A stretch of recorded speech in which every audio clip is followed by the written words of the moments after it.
বাদশা সাইফুল ইসলাম বাদান শিকার করবার জন্য বাদান আগেকার রাজা বাদশারা বাদান শিকার করতে গেছে। আপনারা শোনেন নাই? আগেকার রাজা বাদশাহ বাদান শিকার করতে গেছে। আগেকার মানুষ বাদান পাখি মারার জন্য বন্দুক নিয়ে গেছে।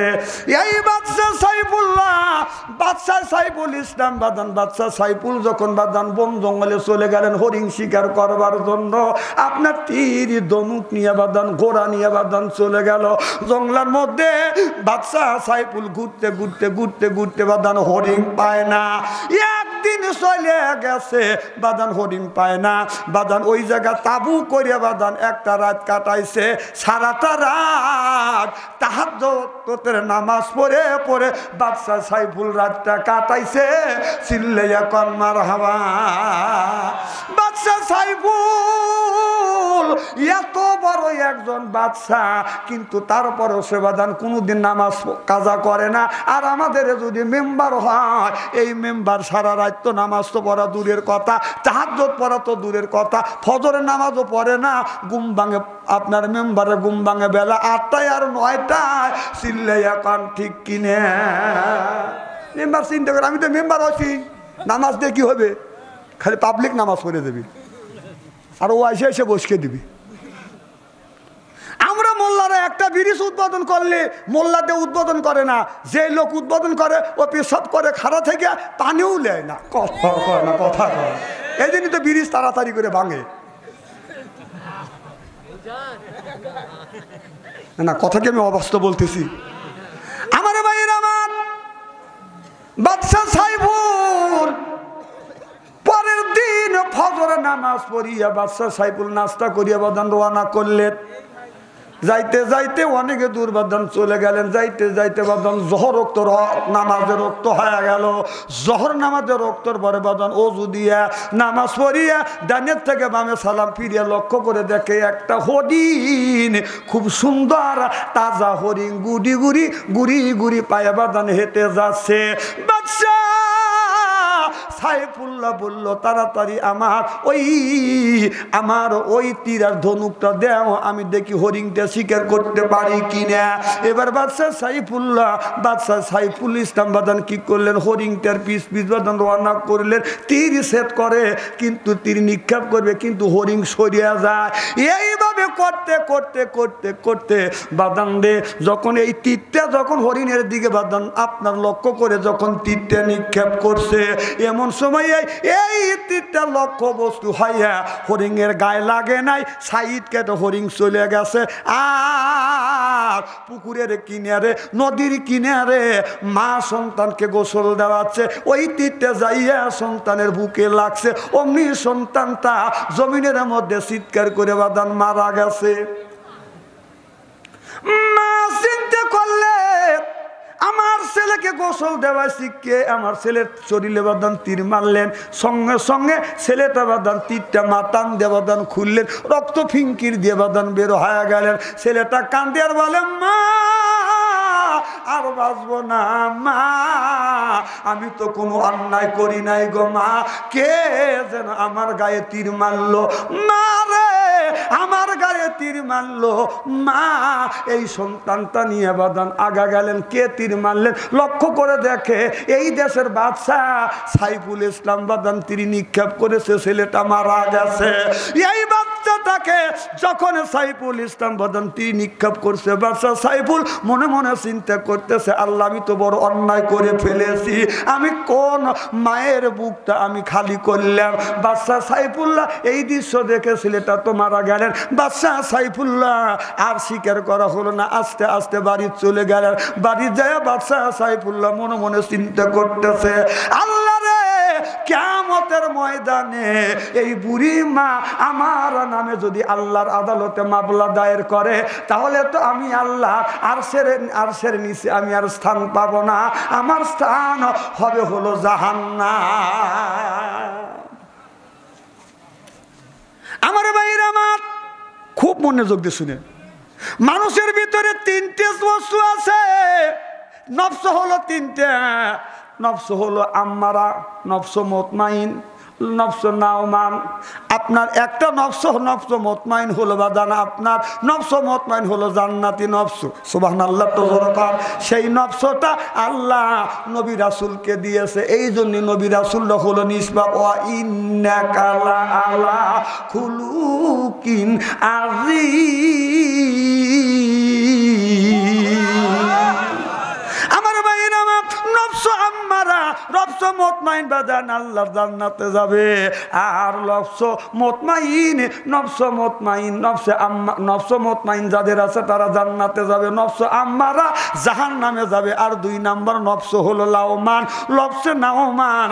এইটা হলো মানুষ যদি বাদান ভুল করে, মুরব্বির সাথে বেয়াদবি করছি, লোকটা পরে ভুল বুঝতে পেরেছে, মুরব্বির সাথে বেয়াদবি করে আমার ঠিক হয় নাই, আফসোস করে যায় হাত ধরে ক্ষমা চায়, বাবা আমার মাথা ঠিক ছিল না, আমি হঠাৎ করে কথা বলছি, আপনি মেহেরবানি করে মাফ করে দেন।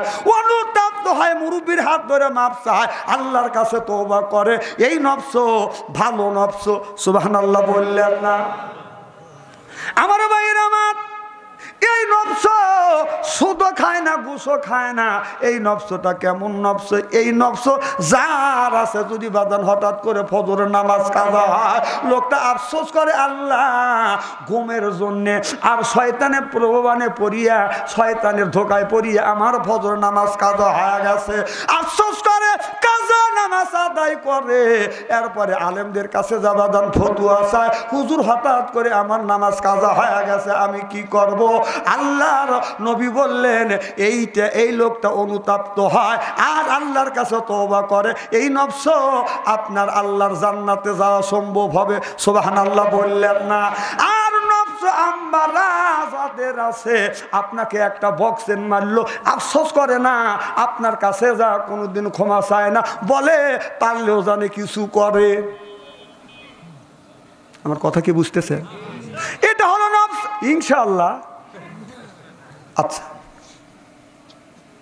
একটা নফস আম্মারা সুদ খায়, কোনোদিনে আফসোস করে না আমি সুদ খাই তওবা করবো, এটা তো খারাপ জিনিস, আফসোস করে না। সুদ খাইয়া এরপরে বাজার সুদ খাইয়া তারপরে মসজিদে যায়। একজনের যদি একটা পরিবারের লোক থাকে, এই পরিবারটা আপনার 10,000 টাকা যদি বেতন পায়, 2 জন মানুষ মোটামুটিভাবে চলবে।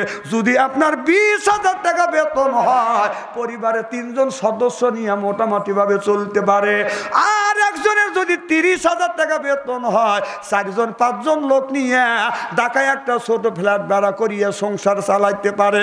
একজনের হলো 20,000 টাকা বেতন, আর একজনের হলো বাদান 50,000 টাকা বেতন। 20,000 টাকা বেতন যার, উনি সুদ খায় 500 টাকা, আর জানার 50,000 টাকা বেতন, সে 500 টাকা সুদ খায় না। আমি কি ফকিরনি? কথা কয় না, কথা কয় না।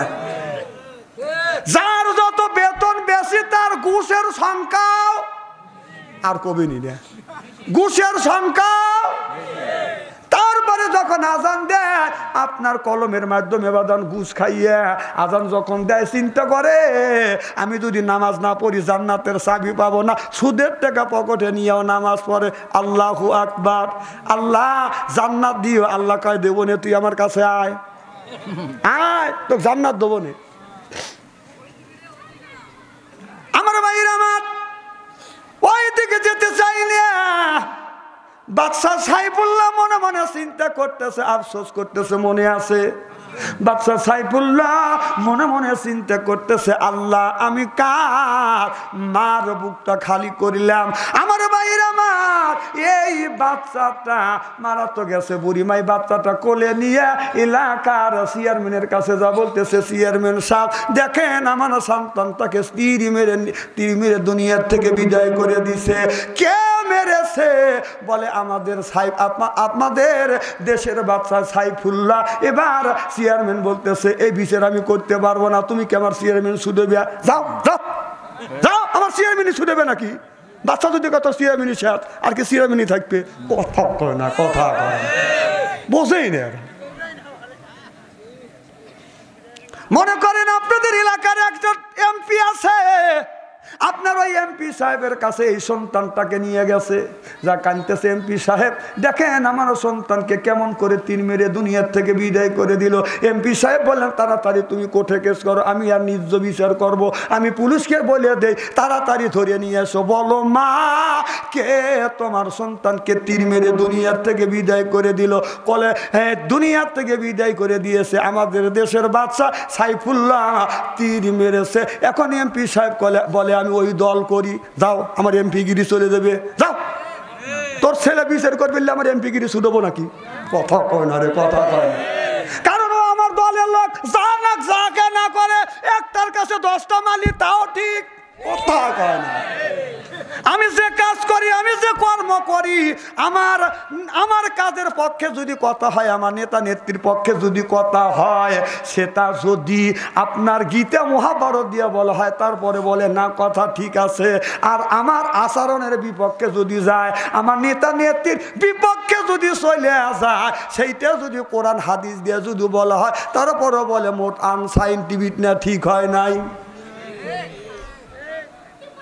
এমপির কাছে বিচার পাইল না, চলে গেল মন্ত্রীর কাছে, যা বলে মন্ত্রী সাহেব এই যে দেখেন আমার সন্তানটাকে হত্যা করছে। মন্ত্রী সাহেব চুনকে উঠছে, আমি তো এলাকার জনপ্রতিনিধি, আমি তোমাদের সুখ দুঃখের সাথী, বলো তোমার সন্তানটাকে কে এই রকম করে হত্যা করলো, তার আমি নিজ বিচার করব, ফাঁসিতে ঝুলাইয়া দুনিয়ার থেকে বিচার করে দিব।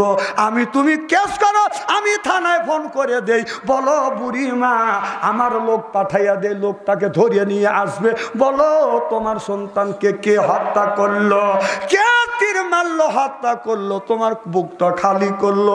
বলে হুজুর আমার সন্তানকে মারছে আমাদের দেশের বাদশা সাইফুল্লাহ।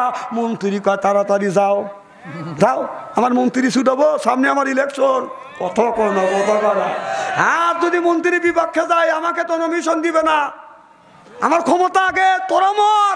কথা কন, দেশ জাহান্নামে চলে যায়, ক্ষমতা চাই।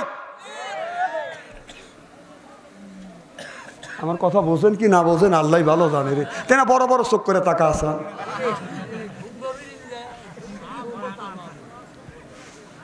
ভালো লাগতেছে না? ওয়াজ গন্ধ লাগতেছে না? না, উচিত কথা তো এটা গন্ধ লাগারই কথা। খুব খারাপ লাগতেছে নাকি?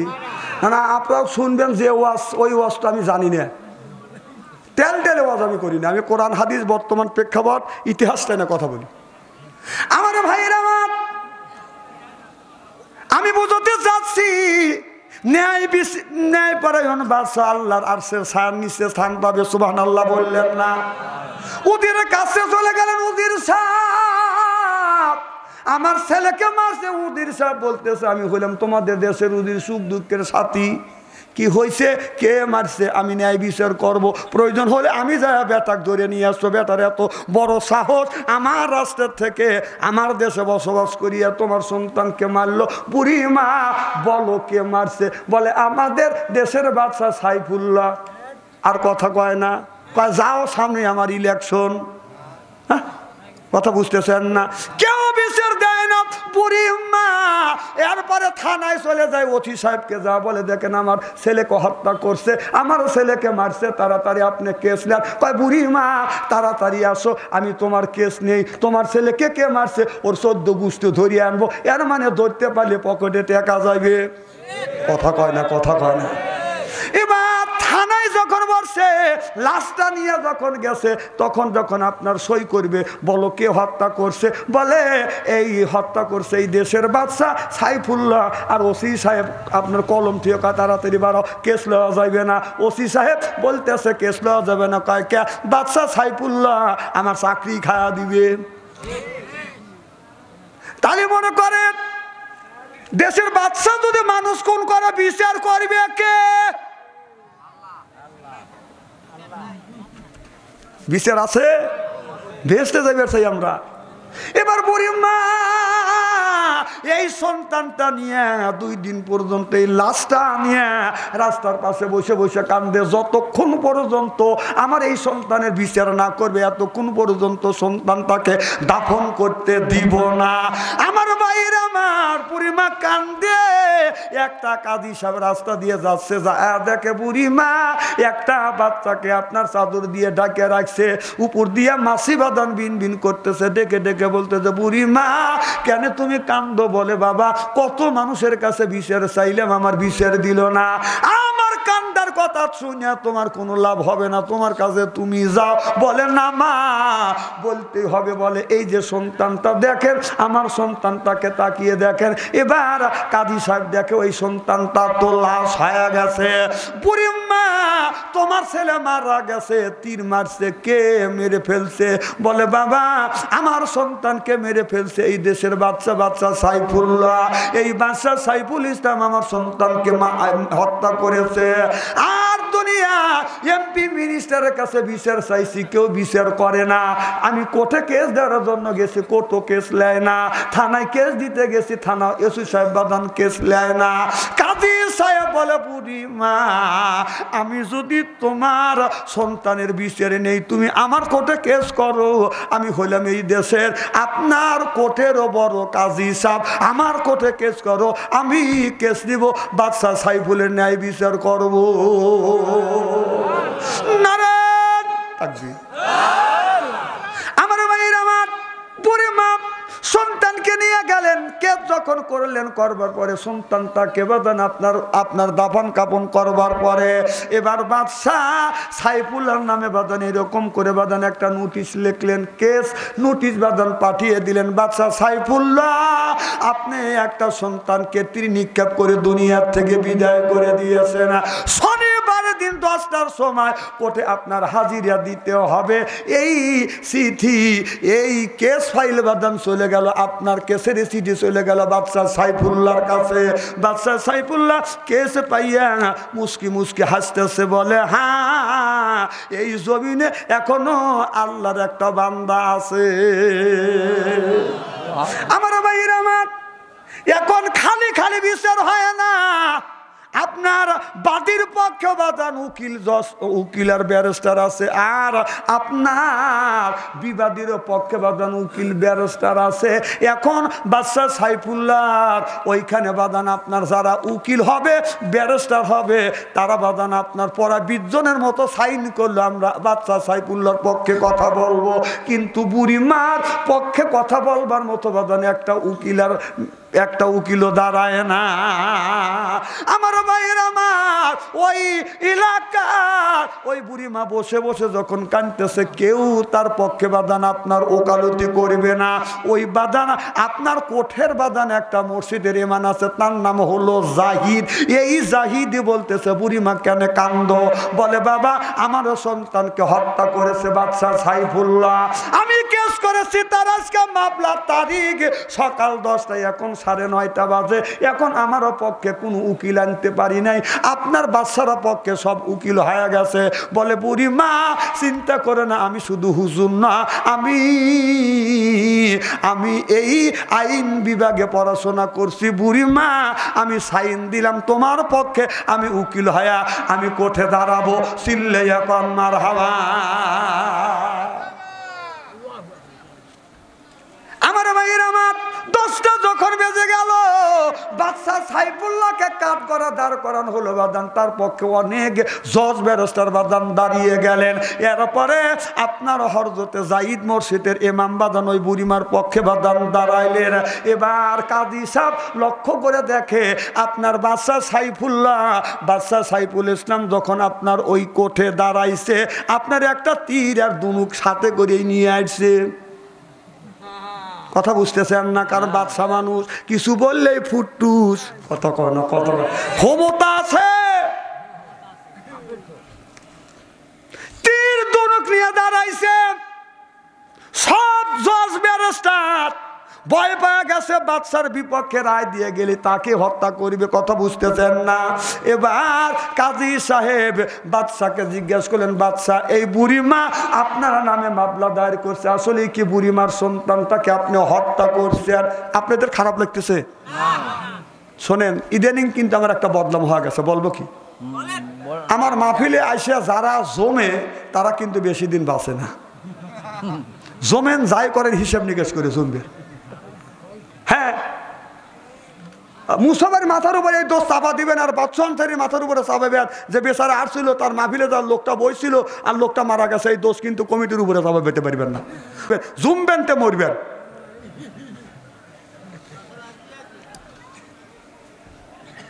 খুব খারাপ লাগতেছে নাকি? আমার ভাইয়ের আমার কি যেন বলতেছিলাম, ও আজকে শুনতেছেন?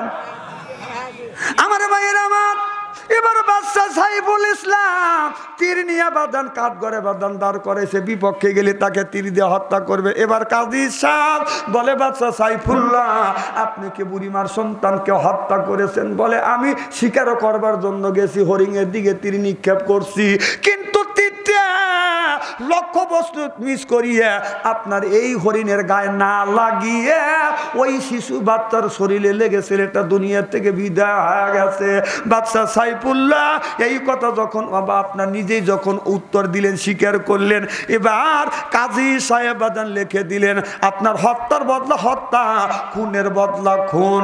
ইসলামের বিধান হলো আল কাদু বিল কাদ, ইয়াদ বলি ইয়াদ, হাতের বদলা হাত, খুনের বদলা খুন হলো ইসলামের বিধান। কাজী সাহেব বলতেছে, বাদশা সাইফুল ইসলাম আপনি যে হত্যা করেছেন হত্যার বদলা হত্যা, আগামী 10 তারিখে আপনাকে রাত 12টার সময় ফাঁসি কাস্টে ঝুলাইয়া দুনিয়ার থেকে তোমাকে বিদায় করে দিব। এবার বাদশা সাইফুল্লাহ তীর দুনুক ফালা দিয়া দৌড়া যাইয়া আপনার ওই কাজী সাহেবকে বুকের সাথে জড়া ধরে কপালে চুমো দিয়া বুকে থাপ্পড় দিয়ে বলে, এখনো আমার দেশে ন্যায় পরায়ণ বিচারপতি আছে। বাদশা সাইফুল্লাহ বললেন, আমি জানি আমি হত্যা করেছি, তোমরা আমার পক্ষে রায় দিয়ে দিবে, কিন্তু আমার পক্ষে যদি রায় দিতে, বুড়ি মার বিপক্ষে যদি রায় দিয়ে দিতে যে তীর ধনুক নিয়ে আসছি, এই তীর দিয়েই তোমাকে আমি হত্যা করতাম, কারণ আমি ন্যায়পরায়ণ বাদশা, আমি যদি অন্যায় করি আমার বিচার জনগণের মতো হবে। কথা বুঝতেছেন না আমার ভাইরা? মা এবার বলল, কাজী সাহেব 10 তারিখে রাত 12টার সময় আমাকে ফাঁসি দিয়ে হত্যা করেন, কিয়ামতের ময়দানে আল্লাহ যেন আমাকে মাফ করে দেয়। বুড়ি মা আর আশ্চর্য হয়ে গেল, যেই বাদশাহ এই ন্যায় বিচার টাকা মাথা পেতে নিয়েছে। এবার বুড়ি মা দৌড়া যাইয়া বাদশা সাইফুল্লাহকে বলল, বাদশা সাইফুল্লাহ আপনার নামে যে মামলা দায়ের করছিলাম, যেই অভিযোগ ছিল আমি বুঝতে পারিনি আপনি ন্যায়পরায়ণ বাদশা, হুজুর আমার মামলা আমি তুলে নিলাম, আমার কোনো অভিযোগ নাই, ন্যায়পরায়ণ বাদশার উপরে আমার কোনো অভিযোগ নাই। সিল্লাইয়া কান্নার হাওয়া এই বলে বুড়িমা চলে যেতে চায়। বাদশা সাইফুল্লাহ হাত ধরে বলতেছে, বুড়িমা আপনি যায়েন না, আপনার সন্তানটাকে আমি হত্যা করেছি। ও বুড়িমা আজকের থেকে আমি আপনার সন্তান, আপনি যে কাজ করতে বলবেন আমি সেই কাজ করবো। বাদশা সাইফুল্লাহ নিজের রাজ সিংহাসন ছাড়িয়ে দিলেন, আমি রাজ সিংহাসনে দরকার নাই, আমি বুড়িমার সন্তানকে হত্যা করেছি। এই সন্তান যেইভাবে মার খেদমত করেছে, মার দাসত্ব করছে, আমি বাকি জীবনটা বুড়িমার দাসত্ব করে জীবনটা কাটিয়ে দিব। এবার বুড়িমা বলতেছে, বাবা আল্লাহর রাস্তায় মাফ করেছি, আর তোমার আমার বাড়িতে যাইতে হবে না, কাজকর্ম করা লাগবে না, আমি অন্তর থেকে মাফ করে দিয়েছি। এবার বলে, বুড়িমা মাফ যদি আপনি করে দিয়েই থাকেন, তাহলে আপনি আমার বাড়িতে থাকবেন চিরকাল, আপনি আমার মাথার মুকুট হয়ে থাকবেন। সিল্লাইয়া কান্নার হাওয়া নারাই তাকবীর, আল কোরআনের আলো, নারাই তাকবীর। এইটি হলো ন্যায়পরায়ণ বাদশাহ, তারা সর্বপ্রথম ন্যায়পরায়ণ বাদশাহ আল্লাহর আরশে আজিমের নিচে স্থান পাবে। সুবহানাল্লাহ। এটা জোরে বলো। 2 নাম্বার বলবো কি ভাই? 2 নাম্বার স্থান পাবে সেই যুবক আর যুবতীরা যারা হাতের দ্বারায়, আপনার হাতের দ্বারা ইসলামের ক্ষতি হয় নাই, চোখের দ্বারা ইসলামের ক্ষতি হয় নাই, যারা রাতের বেলা রাজ্যকে তাহাজ্জুদ নামাজ বাজান পড়ে। সুবহানাল্লাহ বললেন না? আর আমাদের দেশের যুবকেরা তাহাজ্জুদ নামাজ পড়বে কেমনে? কারণ আল্লাহ নবী বলেছে এই ইসলাম প্রতিষ্ঠিত হয়েছে যুবকদের বুকের তাজা রক্ত দিয়ে, বুড়াগারের দ্বারা ইসলাম প্রতিষ্ঠিত হয় নাই। সুবহানাল্লাহ। এই যুবক সর্বপ্রথম ইসলাম কবুল করেছে। হযরত আলী 8 বছর বয়সে ইসলাম কবুল করেছে।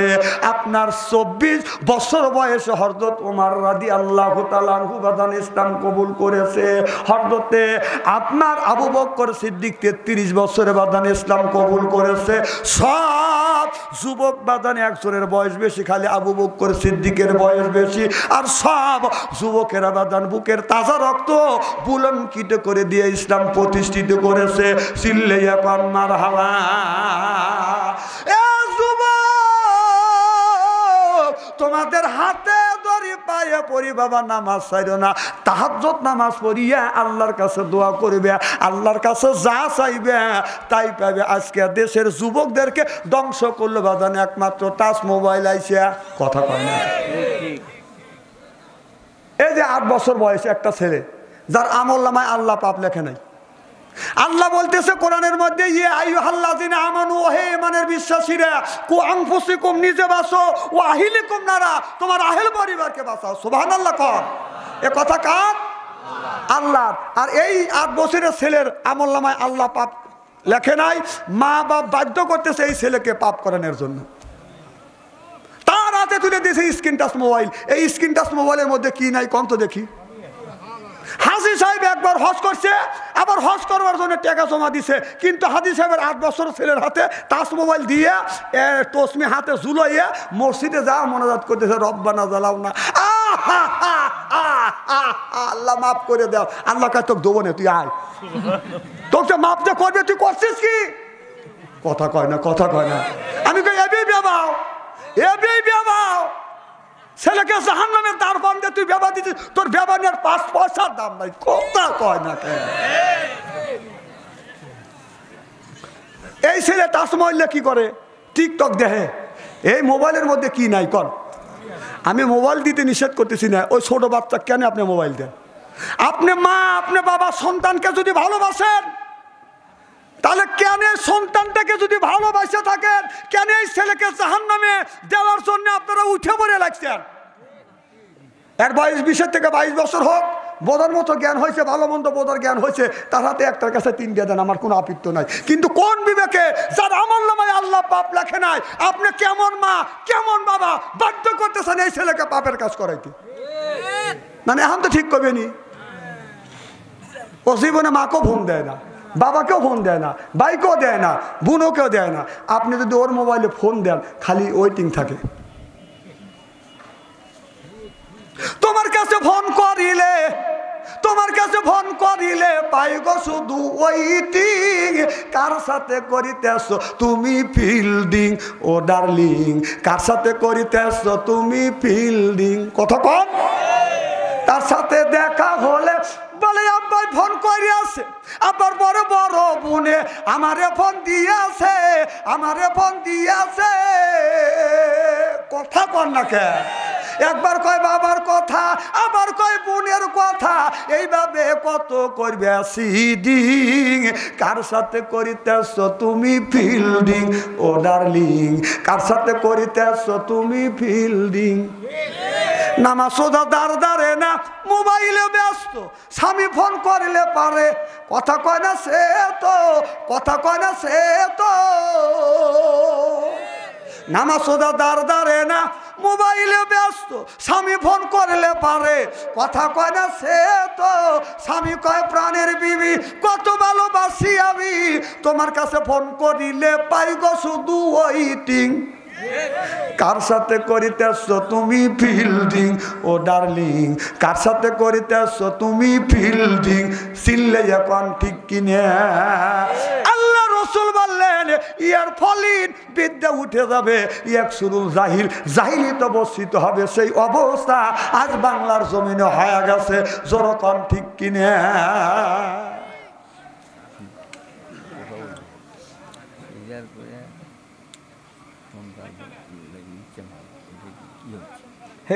সব ওয়াজ করবো তো আজকে।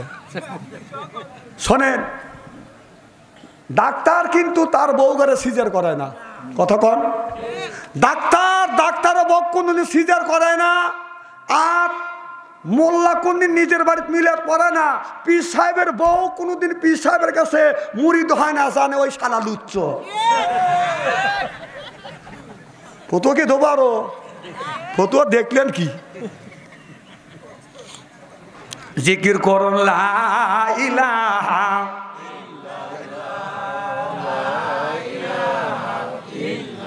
হয় না লা ইলাহা। আপনারা জবান খুলে বলেন না কে? পিছনে তা কিছুই তো কয় না। লা ইলাহা লা ইলাহা। পুলের কনে কনে বোমর গুণ গনে ওই নামেরই সুর শোনা যায়। হইলাম পাগল পারালায় ইলাহা আল্লাহ ইলাহা সুবহানাল্লাহ আলহামদুলিল্লাহ লা ইলাহা লা ইলাহা লা ইলাহা ইল্লাল্লাহু মুহাম্মাদুর রাসূলুল্লাহ সাল্লাল্লাহু আলাইহি ওয়াসাল্লাম। আমার ভাইরা আমার, এই যে প্রত্যেকটা যুবকের হাতে একটা করে টাচ মোবাইল, কথা বুঝতেছেন না? এই যে শোনেন, এদিক তাকান, এদিক তাকান। চেহারা কি একবারে খারাপ নাকি? পাম দিয়েন না। এলেম কালাম কণ্ঠ আল্লাহ যতটুক দিছে মানুষের মধ্যে ধরান যায়, কিন্তু চেহারায় আমি মার খাওয়া যাচ্ছি। হ্যাঁ, এই গত বছরদিন জামা কাপড় গায়ে দিয়ে যেই আয়নার সামনে দাঁড়াইছি, এমন কালা লাগতেছে আমার। বাড়ি আল্লাহ কইলাম যে এইরকম চেহারা আল্লাহ মানুষকে দেয়। হাসেন না, হাসেন না, চেহারার লাগে মারি খাওয়া যাচ্ছি। অনেক জায়গায় এসে আমাকে দেই কয় যে অনেক হুজুর খুব সুন্দর চেহারা, আরে নূর চুমকে দিয়েছে ভিতর দিয়ে, কথা কয় না। কতই যে কষ্ট লাগে জানেন।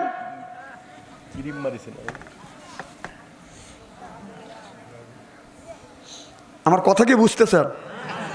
এই যে গ্রামের মধ্যে যদি 50টা যুবক থাকে আর যুবতী থাকে, তাদের হাতে যদি টাচ মোবাইল থাকে, আমার কথা কি বুঝতেছেন? রাত 12টার পরে আপনি ফেসবুকের মধ্যে ঢোকেন, মেসেঞ্জারের মধ্যে ঢুকে থাকেন, যদি 50টা যুবক যুবতী থাকে, তার 45টা রাত 12টার পরে লাইনে আছে। কথা কম। ও রাত 12টার পরে লাইনে থেকে কি করতেছে? তাহাজ্জুদ নামাজ পড়তেছে, মানে বদমাইশি করতেছে। কথা কয় না রে।